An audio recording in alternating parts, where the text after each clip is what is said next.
Hey guys, so in this video we will be trying to understand a very common lo- dynamic programming problem, also known as longest common subsequence problem. So in the previous video we already had a look at the theory of the longest common subsequence problem, and in this video we will just see how to actually code this entire problem up with the help of memoization. So for those who don't really know what the problem is something like this. You are given two strings and you have to find the length of the longest common subsequence of the two strings. All right, for example, let's say the two strings are abcde and ace. All right, so in this case the length of the longest common subsequence will be equals to 3, that is corresponding to the subsequence ace, because ace is present in both a and b. In the same way, for the second test case, that is xyza and yyma, the answer will be equals to 2, because the longest common subsequence in these two strings is equals to ya. In the same way, in the third case, the answer is equals to 0, because there is no common subsequence in these two strings over here. So let's see how we can code this entire problem with the help of let's say memoization. So in the theory, we had already discussed the state definition and the recurrence relation. We are not in this video we are not really concerned about the topological order to solve the states in, because we are solving the problem with the help of memoization, and in memoization topological ordering doesn't really matter. It's taken care of implicitly. So uh, the first sub problem was laying down the definition of the states of the dp. So dp of I comma j is nothing but length of the longest common subsequence of a of I to n minus 1, where n is the length of the, let's say, first string over here, and b of j to m minus 1. So basically dp of I comma j represents the length of the longest common subsequence of these two substrings over here, that is a of I to n minus 1 and b of j to m minus 1. Right, so that's the definition, and the recurrence relation has actually two cases over here. So the case one was if a of I equals to b of j. In that case the recurrence relation will be something like dp of I comma j equals to 1 plus dp of I plus 1 comma j plus 1. So this was our recurrence relation in the first case. The second case was let's call it case 2. All right, so the second case was if a of I is not equals to b of j. So in that case the recurrence relation was slightly different, that is dp of I comma j was equals to maximum of dp of I comma j plus 1 comma dp of I plus 1 comma j. Alright, so these were the two cases that we needed to consider over here. So basically let's just see how we can code this logic with the help of memoization. So in case of memoization, we had already discussed in previous videos that a very important thing is the wrapper function. So we are going to code up our wrapper function over here, that is LCS wrapper over here, and the wrapper function, it takes in the states of the DP as input. So int I and int j will be our states of the DP in this case, and in this case I am also going to pass in string and a string and b, that is a reference to these two strings, because at times I would need to actually read the values of these two strings over here. Now one more thing that we need is a global cache to store the states of the DP. So since in this case this is a two-dimensional DP, I'm going to create a vector of vector int, that is a 2D vector. So, and another thing that I would need is a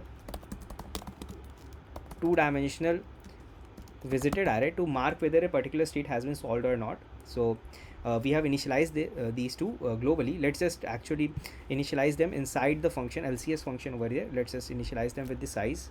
All right, so for simplicity let's define n equals to a dot size and b equals to m equals to b dot size. All right, now all we need to do is we need to initialize the DP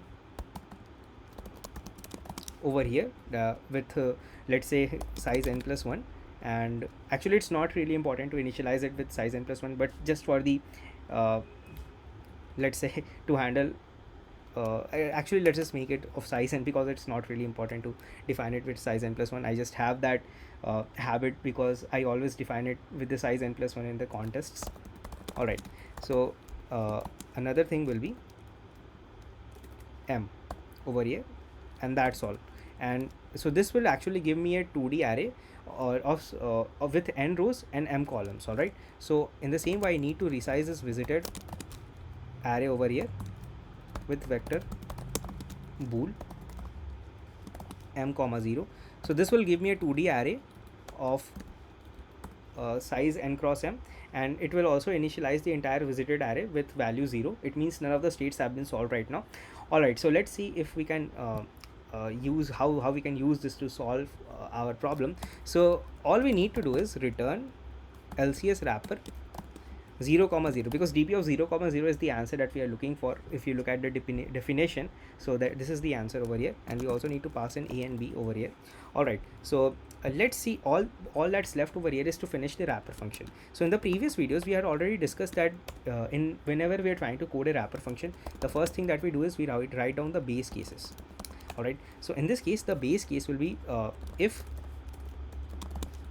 I equals to a dot size, or j equals to b dot size.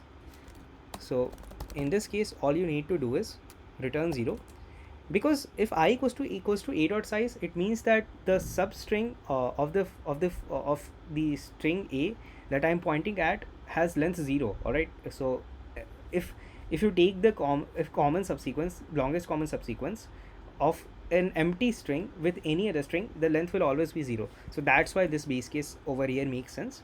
Now the second thing that we need to do is we need to check if the state was solved before or not. Check if the state was solved.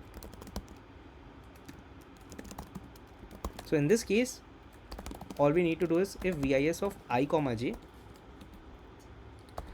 in that case all we need to do is return dp of I comma j. Otherwise we will need to solve the states.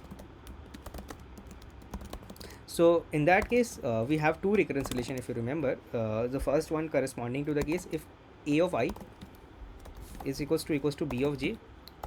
So in that case dp of I comma j is nothing but 1 plus LCS wrapper I plus 1 comma j plus 1 comma a comma b, else dp of I comma j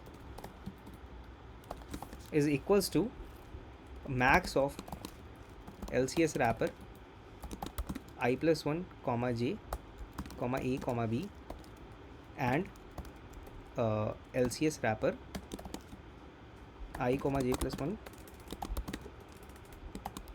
comma a comma b. All right, so after this after that we have solved the states. All we need to do is we have to mark the states as solved. So to do that all we need to do is vis of I comma j is equals to 1 now, and now all we have to do is return the solved values or the solved dp state value. So that is just return dp of I comma j. So this is how we actually code up a LCS wrapper over here. So we have finished our entire code up. So let's see if this compiles or not, otherwise we will try to debug. Alright, so if you notice it compiled, all of the test cases are passed over here. So this is how we actually code a longest common subsequence problem with the help of memoization over here. So if you have a look at the time complexity, so the time complexity in this case is O of n into m, where n is the size of the first string and m is the size of the second string, and the space complexity in this case will also be O of n into m. But it's possible to optimize the space complexity and we will see that how to do that in the key. When we are tabulating this entire thing up, we'll obviously optimize the space complexity as well. And that's all for this videos. Now if you want to verify the test cases, let's do that as well. So if we have a look at the first test case, ABCDE and AVE. So in this case the longest common subsequence is AE, so the answer is equals to 2. In the same way, in the second test case, the longest common subsequence is YA, so the answer is equals to 2. In the third test case, the longest common subsequence is ACE, so answer is equals to 3. And in the fourth test case, the longest common subsequence is 0, is null, that is no common subsequence at all, so the answer is equals to 0 in this case. So that's all for this video, guys. I hope to see you guys in the next video.